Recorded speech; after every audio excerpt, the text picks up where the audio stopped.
नमस्कार मंडळी, शेतकरी भावांनो बहिणींनो, तुम्हाला तर माहीतच आहे आपल्या शेतकऱ्याची हालत काय आहे ते. पण बघा, तुम्हाला लेकरं आहेत तर तुमचे शिकायलाच असतील, आमचे शिकायला आहेत. आमच्या लेकरांना ह्या असा अभ्यास केला. लॅबला पैसे दिले 700 रुपये, मेसला दिले 2200 रुपये, रूम भाडं दिलं 2000 रुपये, टोटल किती व्हायलंय 5000 रुपये.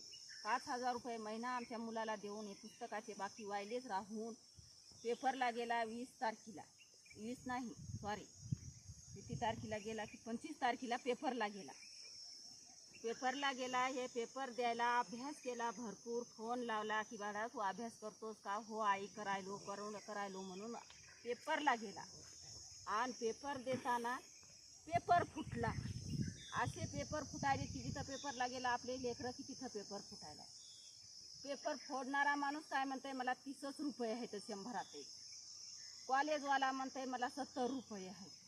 आणि ते पुन्हा कॉलेजवाला वरून काय म्हणतंय आम्हाला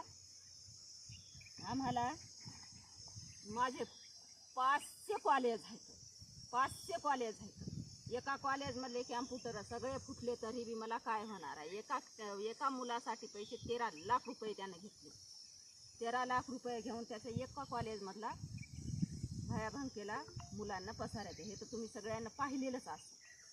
म्हणून आता आमच्या मुलानं काय केलं, हे पूर्ण टोटल येऊन शेतामध्ये ठिबक केलं.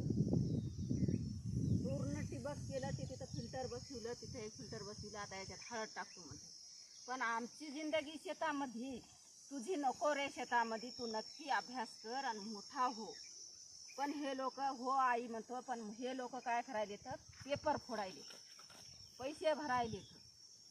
आणि आपल्या मुलांना काय, आपल्या मुलाला काहीच नाही. पेपर फुटला की जा घरी. नेटचा काय पेपर फुटला, कोणता काय पेपर फुटला, मोबाईलमध्ये तुम्ही प्रत्येक जण बघता. आणि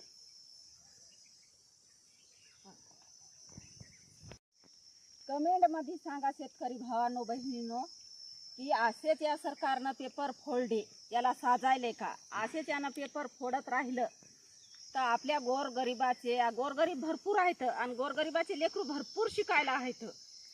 तर या गोरगरिबाचे लेकरं आपले पुढे कसे जातील? या काळ्या मायमध्ये आपणही राहा आणि आपली मुलं बी राहा का? जाऊ द्या ना काळ्या माय, शेतकऱ्याचे मुलं पुढं काय फरक पडायला आहे?